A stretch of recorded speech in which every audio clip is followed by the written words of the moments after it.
Dear students, BLED.in में आपका स्वागत है और मैं हूँ डॉक्टर उषा। प्यारे बच्चों, आपको हम आज बता दें कि आज हम लेकर आए हैं BLED सेकेंड ईयर के जो स्टूडेंट्स हैं उनके लिए जो उनका एक सब्जेक्ट है समूचे पाठ्यक्रम में भाषा। ठीक है, तो उसका आज हम यूनिट फर्स्ट आपको पढ़ाने जा रहे हैं और जो यूनिट फर्स्ट है वो उसमें है आपका भाषा तथा अधिगम। ठीक है, तो भाषा और अधिगम में जो हमारा जो आज का हम एक लॉन्ग लेक्चर लेकर आपके सामने प्रस्तुत हुए हैं और वो एक जो लॉन्ग क्वेश्चन बन रहा है वो ये है कि भाषा का अर्थ, परिभाषा, स्वरूप एवं उसकी प्रकृति। ठीक है, तो ये एक लॉन्ग क्वेश्चन हम आपको आज समझाएंगे और इसी से एग्जाम्स में क्या होते हैं, शॉर्ट क्वेश्चंस बन जाते हैं। आज का ये जो टॉपिक है ये बहुत ही इंटरेस्टिंग है। ठीक है, तो और एक बहुत ही खूबसूरत भी है यदि आप ध्यान से इसको सुनेंगे तो पहला ही क्वेश्चन बनता है कि मीनिंग ऑफ लैंग्वेज क्या है, यानी कि भाषा का अर्थ क्या है। ठीक है, यानी कि भाषा क्या है, लैंग्वेज क्या है, जो हम बोलते हैं, है ना। हम अपने विचारों को या भावों को क्या करते हैं, एक्सप्रेस करने के लिए कोई ना कोई मीडिया अपनाते हैं, कोई ना कोई साधन अपनाते हैं।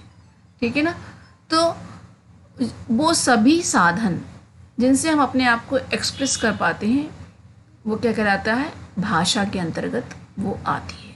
जैसे मान लीजिए जो भी हम देखते हैं जो चेतन प्राणी हैं या जो जड़ पदार्थों में देखे एवं सुने जाते हैं। ठीक है, भाषा सामान्यतः शब्द का प्रयोग, विचारों का तथा भावों की अभिव्यक्ति के लिए प्रयुक्त उन सभी साधनों के लिए होता है जो चेतन प्राणियों में एवं जड़ पदार्थों में देखे या सुने जाते हैं। ठीक है, यानी कि जो जैसे मान लीजिए जो लिविंग ऑर्गेनिज्म्स हैं, ठीक है, तो वो क्या करते हैं, भाषा के माध्यम से अपने विचारों को आदान प्रदान करते हैं। लेकिन जो जड़ पदार्थ हैं, जैसे मान लीजिए जो बोल नहीं सकते, ठीक है, तो उनमें कुछ ना कुछ ऐसे उनमें कुछ ना कुछ संकेत होते हैं। ठीक है ना, कुछ ना कुछ उनमें ऐसी एक्टिविटीज़ होती हैं जिनसे हम उनके एक्सप्रेशंस को समझ सकते हैं। ठीक है, भाषा मानव भावों की अभिव्यक्ति का माध्यम है। हम लोग क्या करते हैं, अपने एक्सप्रेशंस ही देते हैं। ठीक है ना, अपने जो हमारी जो फीलिंग्स होती हैं भाषा के माध्यम से हम उनको एक्सप्रेस करते हैं। मानव परस्पर विचार विनिमय के लिए जिन ध्वनि संकेतों को अपनाते हैं वे सभी भाषा कहलाते हैं। ठीक है ना, हम जो भी ध्वनि, यानी कि जब हम बोलते हैं तो ध्वनि ही तो निकलती है। ठीक है ना, तो वो सब ध्वनि संकेत ही हैं और जो हम एक दूसरे से अपने एक्सप्रेशंस को क्या करते हैं, शेयर करते हैं, तो वो सभी क्या कहलाते हैं, लैंग्वेज कहलाते हैं। मन के विचारों को मूर्त रूप देने का सबसे सरल और सुलभ साधन क्या है, भाषा है। हमारे अंदर जो भी आइडियाज़ आते हैं, ठीक है, तो वो हम भाषा के माध्यम से कम्युनिकेट करते हैं। तो भाषा क्या है कि हमारी सबसे सरल और सुलभ साधन है अपने मन के भावों को एक से दूसरे में भेजने के लिए। विभिन्न ध्वनियों या संकेतों से भी बहुत कुछ समझाया जा सकता है, किंतु इसमें न सौंदर्य होता है न ही स्पष्टता। कहने का आशय ये है कि जैसे मान लीजिए हम कोई एक गिटारी है, मान लीजिए उसकी हम एक स्ट्रिंग दबाते हैं, ठीक है, तो एक स्ट्रिंग से एक ध्वनि तो निकलेगी, ठीक है, लेकिन जब तक उसमें कोई शब्द नहीं पिरोया जाए, जब तक इंस्ट्रूमेंट के साथ में कोई वोकल चीज़ नहीं आए, ठीक है ना, तब तक कुछ भी स्पष्ट नहीं होता है। हम सिर्फ एक अंदाज ही लगा सकते हैं। ठीक है, तो विशिष्ट ध्वनियों, शब्दों और वाक्यों का वह समूह जिसके द्वारा मन के भावों को प्रकट किया जा सके भाषा कहलाता है। ठीक है, वाणी का यह वरदान मनुष्य जाति की ही विशेषता है। और जो हम बोलते हैं, ठीक है ना, तो जो बोलना है वो सिर्फ एक हम लोगों जो ह्यूमन हैं या जो होमोसेपियंस हैं सिर्फ उनको ही मिला है और कोई भी एनिमल किंगडम में जितने भी एनिमल्स हैं उनमें वाणी का ये वरदान किसी को भी प्राप्त नहीं है। ठीक है, तो ये हम कह सकते हैं कि ऊपर वाले की हम लोगों पे एक बहुत ही अद्वितीय कृपा है कि हम भाषा के माध्यम से एक दूसरे से अपने विचारों को कह सकते हैं। ठीक है, ऋग्वेद में कुत्सम ने कहा है, सर्वप्रथम मानवाय स्तु व्यर्थ वाच मिंद्रा प्रदान। क्या मतलब हुआ इसका कि सबसे पहले इंद्र ने मनुष्य को ईश्वर स्तुति के लिए भाषा प्रदान की। यही भाषा के आध्यात्मिक भाव को प्रदर्शित किया। ठीक है, काव्य दर्श के अनुसार क्या है कि यह समस्त तीनों लोग अंधकार में हो जाते यदि शब्द रूपी ज्योति भाषा से यह संसार प्रदीप्त ना होता। कितनी सुंदर बात है। कहने का मतलब यह है कि यदि भाषा ना होती, ठीक है, तो हम कैसे एक दूसरे के विचारों को समझ पाते, पढ़ पाते, यानी कि ये संसार कैसा होता, अंधकार में हो जाता। प्रकृति के सुकुमार कवि सुमित्रानंदन पंत ने कहा है कि भाषा संसार का नादमय चित्र है, ध्वनि रूप स्वरूप है। यह विश्व की हृदय तंत्र की झंकार है जिसके स्वर में यह अभिव्यक्ति पाई जाती है। आप समझ रहे होंगे उनके कहने का आशय यह है कि जो भाषा है वो ध्वनिमय स्वरूप है और हमारे जो हृदय में जो हमारे भाव उमड़ते हैं, ठीक है, तो हृदय तंत्र की वो क्या है, एक झंकार है जो हमारी अभिव्यक्ति में पाई जाती है। मतलब अभिव्यक्ति के स्वरूप में हम अपनी भाषा को प्रकट करते हैं। डॉक्टर भोलानाथ तिवारी के अनुसार क्या है कि भाषा जो है वो उच्चारण अवयवों से उच्चरित अध्ययन विश्लेषणीय यादृच्छिक ध्वनि प्रतीकों की वह व्यवस्था है जिसके द्वारा एक समाज के लोग आपस में विचारों और भावों को आदान प्रदान करते हैं। पाश्चात्य विद्वान जो स्वीट के अनुसार भाषा ध्वनियों द्वारा मानव के भावों की अभिव्यक्ति है। ठीक है ना, हम क्या करते हैं, साउंड प्रोड्यूस करते हैं और साउंड के द्वारा क्या करते हैं, ह्यूमंस अपने एक्सप्रेशंस को एक्सप्रेस करता है। उक्त विवेचना के आधार पर संकेत में कहा जा सकता है कि भाषा एक व्यवस्थित पद्धति है जिसमें ध्वनि संकेतों के आधार पर अपने जो भाव हैं उनको अभिव्यक्त किया जाता है। भाषा का प्रयोग समाज विशेष में होता है, इसी से वह बोली और समझी जाती है। आगे हम देखेंगे कि भाषा की डेफिनेशन क्या है, यानी कि भाषा की परिभाषा क्या है। तो मनुष्य अपने मनोभावों को प्रकट करने के लिए जिस सार्थक और मौखिक साधन का प्रयोग करता है उसे भाषा कहते हैं। सार्थक का मतलब ये है कि हम जो कुछ बोलते हैं उसका कुछ मीनिंग होना चाहिए, उसका कुछ अर्थ होना चाहिए। और चूँकि हम ओरल बोल रहे हैं तो वो मौखिक साधन है, तो उसको हम भाषा कहते हैं। भाषा शब्द संस्कृत का है। यह शब्द संस्कृत की भाष्य धातु से बना है जिसका अर्थ पाणिनि के धातु पाठ के अनुसार भाष्य भाषणे है। कहने का मतलब ये है कि ये भाषण अर्थात बोलने के अर्थ में प्रयोग की जाती है। भाषण का बोलना भी कह सकते हैं, ठीक है। भाषण देने का मतलब होता है बोलना ही तो है। भाषा शब्द की जो व्युत्पत्ति के आधार पर इसका अर्थ बोलना अथवा कहना होता है। मनुष्य अपने मन के भाव संकेतों से भी प्रकट कर सकता है, पर इन्हें भाषा नहीं कहा जा सकता, ठीक है। जो सांकेतिक जो हम सिंबल्स यूज़ करते हैं तो वो भाषा के अंतर्गत नहीं आती। यानी कि भाषा विज्ञान का वर्तमान रूप में आरंभ पश्चिमी देशों में हुआ। भारत में भाषा विज्ञान इस नाम और रूप के में बाद में आया।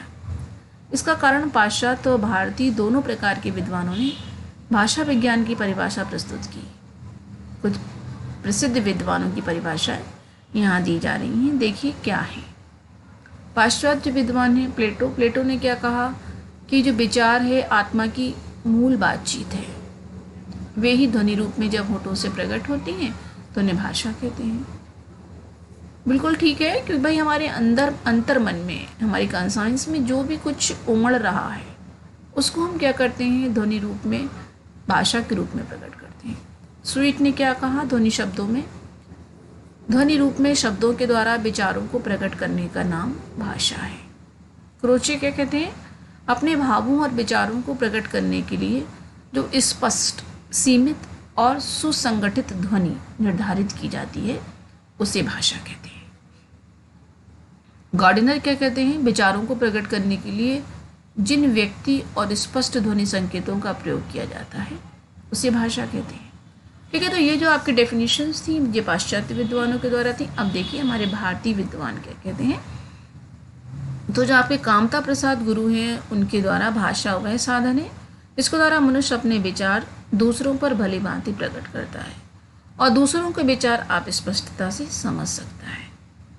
डॉक्टर मंगलदेव शास्त्री क्या कहते हैं, भाषा मनुष्य की उस चेष्टा या व्यापारी को कहते हैं जिससे मनुष्य अपने उच्चारण के हिसाब से प्रयोग करता है और शरीर अवयवों से उच्चारण किए गए वर्णात्मक या व्यक्त शब्दों द्वारा अपने विचारों को प्रकट करता है। इससे सरल भाषा कह सकते हैं। मनुष्य के शरीर में जो शब्दों का उच्चारण करने वाले जो अंग हैं, जैसे मुख है, तालु है, होठ है आदि आते हैं और उनके द्वारा वर्णों को बोलकर जिस साधन से वह अपने विचार दूसरों पर प्रकट करता है वह क्या है, भाषा है। डॉक्टर बाबूराम सक्सेना क्या कहते हैं कि जिन ध्वनियों को द्वारा मनुष्य परस्पर विचार विनिमय करता है उसे सामूहिक रूप से भाषा कहते हैं। डॉक्टर भोलानाथ तिवारी क्या कहते हैं, भाषा मानव के उच्चारण अवयवों से उच्चारित यादृच्छिक ध्वनि प्रतीकों की वह संरचना व्यवस्था है जिसके द्वारा विशेष समाज से लोग आपस में बातचीत करते हैं। Doctor TN. श्रीवास्तव क्या कहते हैं कि भाषा मानव मुख से प्रयत्न विशेष से निश्चित वे ध्वनि समूह हैं जिसे समाज विशेष के सदस्य आपस में विचार विनिमय के लिए प्रयोग में लाते हैं। डॉक्टर श्याम सुंदर दास क्या कहते हैं कि मनुष्य और मनुष्य के बीच वस्तुओं के विषय में अपनी इच्छा और मति का आदान प्रदान करने के लिए ध्वनि संकेतों का जो व्यवहार होता है उसको भाषा कहते हैं। तो ये सारी परिभाषाएं भाषा की हैं कि जो भाषा का मुख्य प्रयोजन क्या है, व्यवहार है। बोलने की शक्ति मनुष्य को ईश्वर से मिली है, यानी कि ईश्वरीय वरदान है मनुष्य पर एक कि हम बोल सकते हैं। भाषा के बिना समाज का काम नहीं चल सकता, ठीक है ना। अकेले मनुष्य का काम भाषा के बिना भले ही चल जाता, अकेला मनुष्य भी अपने मन में कुछ ना कुछ सोचता रहता है, वह भी एक प्रकार की मौन भाषा है। अलग अलग समाज की अलग अलग भाषाएं होती हैं, बिल्कुल ठीक है, क्योंकि हर कम्युनिटी की, हर सोसाइटी की अपनी एक लैंग्वेज होती है। एक ही वस्तु या क्रिया के लिए भिन्न भिन्न समाज के लोग अलग अलग शब्दों का प्रयोग करते हैं, ठीक है। स्थानीय लोग जो होते हैं वो मान लीजिए जैसे हर जगह की अपनी एक भाषा होती है। हम किसी चीज़ को कुछ कह के पुकारते हैं और उसी चीज़ के लिए यदि हम थोड़ी दूर चले जाएं तो एक अलग शब्द का प्रयोग किया जाता है। प्रत्येक भाषा बोलने के लिए विचारों और भावों को सुनने वाले तक पहुंचाते हैं, ठीक है। प्रत्येक भाषा क्या होती है, बोलने वाले के विचार और उसके जो भाव हैं वो सुनने वालों तक पहुंचाती हैं। भाषा के मूल तत्व क्या हैं, विचार विनिमय का साधन होना और मनुष्य के उच्चारण अवयवों से निकलने वाली सार्थक ध्वनियों का समूह ही भाषा है। इससे क्या स्पष्ट होता है कि इससे देखिए स्पष्ट ये होता है कि हाथ से इशारा करके, ताली बजाकर या मेज थपथपाकर या मुख के अतिरिक्त अन्य प्रकार से प्रकट किया हुआ आशय भाषा नहीं कहलाएगा, क्योंकि ये केवल क्या होंगे, ये केवल इंडिकेशंस होंगे, संकेत होंगे, ठीक है। ये ध्वनियाँ तो संकेत में आती हैं पर मनुष्य के मुख से निकली नहीं है ये, ठीक है। तो हमने क्या किया, इंडिकेशंस के प्रयोग किए। यदि हम इंडिकेशंस को यूज़ करते हैं तो वो लैंग्वेज के अंतर्गत नहीं आता। अब हम जानेंगे कि भाषा की प्रकृति एवं स्वरूप क्या होता है। डियर स्टूडेंट्स, अब हम आपको बताएंगे कि भाषा की प्रकृति एवं स्वरूप क्या है। तो प्रकृति का मतलब आप समझते हैं, इसका मतलब होता है नेचर, ठीक है, स्वभाव कैसा है। तो प्रत्येक भाषा का क्या होता है, अलग अलग ऑर्गेनाइजेशन होता है, यानी कि गठन होता है। पर सभी भाषाओं में कुछ बातें क्या होती हैं, कॉमन होती हैं, यानी कि समान होती हैं। इसी को भाषा की प्रकृति कहा जाता है या उसका नेचर कहा जाता है। विद्वानों ने भाषा की प्रकृति को भाषा की विशेषता और प्रवृत्ति भी कहा है। ये शब्द लगभग समान अर्थ वाले हैं। जैसे डॉक्टर भोलानाथ तिवारी ने भाषा की विशेषताएं और प्रकृति शीर्षक के अंतर्गत कुछ लक्षणों को समावेशित किया है। और देखिए वो लक्षण क्या है। उन्होंने कहा है कि जो भाषा जो है वो पैतृक संपत्ति नहीं है। कहने का मतलब ये है कि बिना प्रयत्न के पिता से मिलने वाली संपत्ति क्या कहलाती है, पैतृक कहलाती है। लेकिन जो बच्चा होता है वो स्वभावतः मातृभाषा या पितृभाषा सीख लेता है, जो उसके माता पिता बोलते हैं वो सीख लेता है। पर इसका तात्पर्य यह नहीं कि वह माता पिता की भाषा बिना किसी प्रयत्न के सीख लेता है, वो कोशिश करता है, ठीक है ना। तभी वो बोलना सीख पाता है। तो ये भाषा जो है वो पैतृक संपत्ति नहीं है, हम प्रयत्न करके ही उसको सीख सकते हैं। डॉक्टर भोलानाथ तिवारी ने स्पष्ट किया है कि यदि हिंदी भाषी माता पिता के बच्चों को 2 वर्ष की अवस्था से ही फ्रांस में पाला जाए तो वह अपने आप हिंदी नहीं सीख लेगा। इसके लिए उसे क्या करना पड़ेगा? प्रयास करना पड़ेगा। ठीक है, यानी कि कंक्लूजन ये निकलता है कि ये जो लैंग्वेज हम जो सीखते हैं वो क्या होती है, वो प्रयास से सीखी जाती है। नेक्स्ट है भाषा अर्जित संपत्ति है। भाषा बिना प्रयत्न के नहीं आती। ठीक है, उसका हमें क्या करना पड़ता है? अर्जन करना पड़ता है, यानी कि हमें उसको एक्वायर करना पड़ता है। बच्चा जिस वातावरण में रहता है उसके साथ साथ आसपास बोली जाने वाली भाषा को भी बोलता है, उसे भी सीखता है। बच्चे के सामने लोग ना तो धीरे बोलते हैं और ना उसे व्याकरण समझाते हैं। दूसरों की भाषा का व्यवहार करते देखकर बच्चा कहने लगता है। ठीक है, जैसा वो दूसरों को देखता है वैसा ही वो अपने व्यवहार में कहने लगता है कि माँ बैठी हैं या अम्मा बैठी हैं या पापा बैठे हैं या दादाजी आ रहे हैं।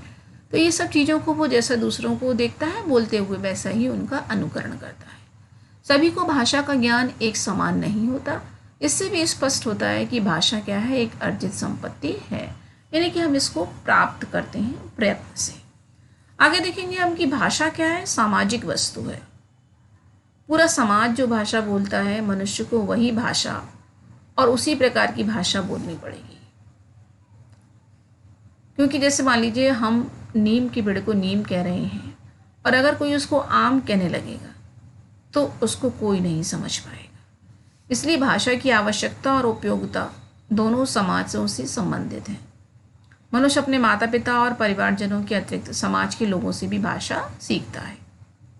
जिन बच्चों के माता पिता सभ्य भाषा बोलते हैं उनके छोटे बच्चे भी कभी कभी क्या होता है, पड़ोस के बच्चों से गाली देना सीख लेते हैं।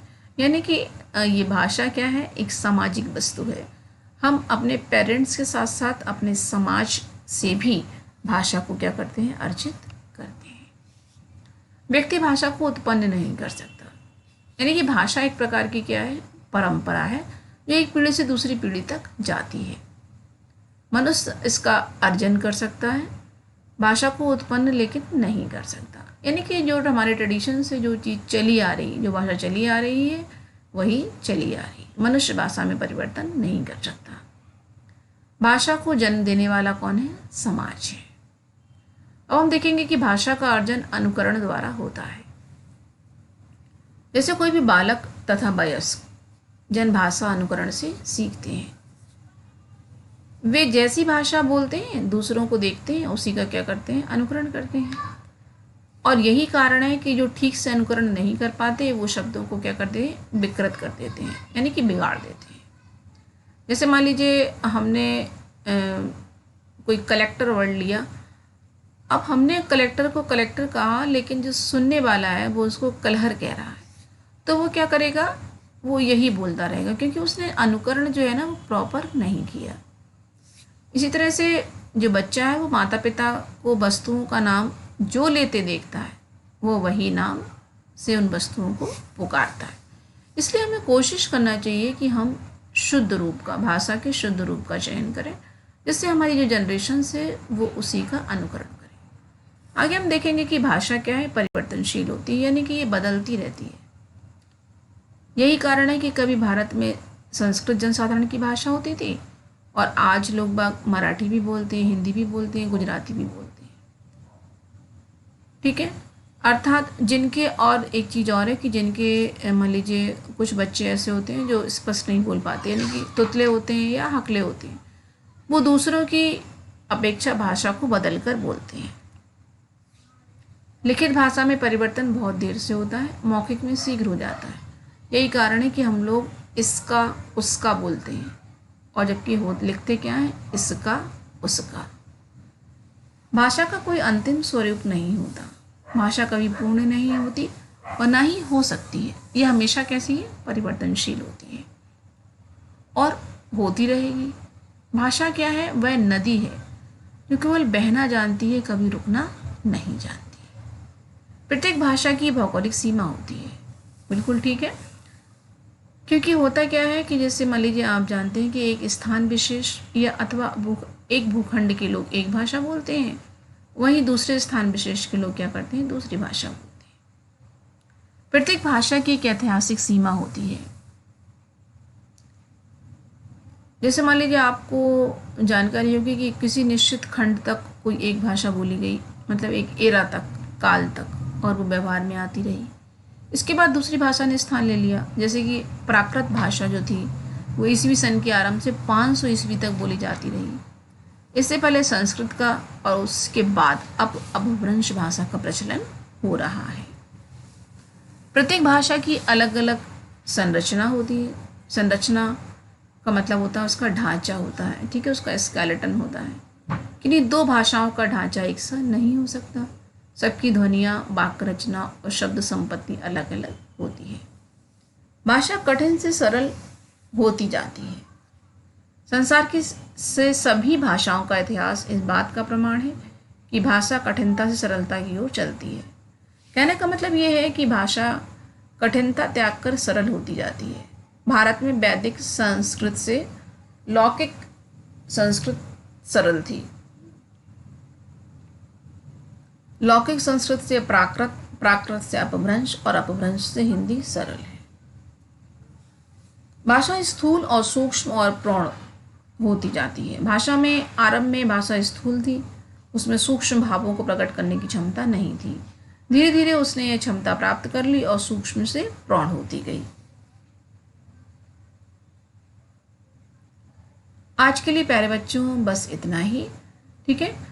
हमने आपको अच्छा एक बात बता दें कि एक व्हाट्सएप नंबर दिया हुआ है, जिन बच्चों ने नोट नहीं किया हो तो एक बार नोट कर लें, 7055248478, ठीक है। और इस व्हाट्सएप के माध्यम से आप हमसे अपने विचार शेयर कर सकते हैं। हमने आपको पहले ही बता दिया था कि अब आपकी बीएलएड की हिंदी और इंग्लिश की बुक्स हमारे पास उपलब्ध हैं। सारी यूनिवर्सिटीज़ के लिए, कॉलेजेस के लिए बुक्स उपलब्ध हैं, तो और ईमेल और वो किंडल पर भी पड़ी हुई है, तो आप क्या कर सकते हैं, उनको स्टडी कर सकते हैं। बस हम आपसे एक ही इच्छा रखते हैं कि आपने हमारा लेक्चर सुना है तो आप क्या कीजिए, इसको अधिक से अधिक शेयर कीजिए। आज के लिए बस इतना ही। डॉक्टर उषा को दीजिए विदा। नमस्कार।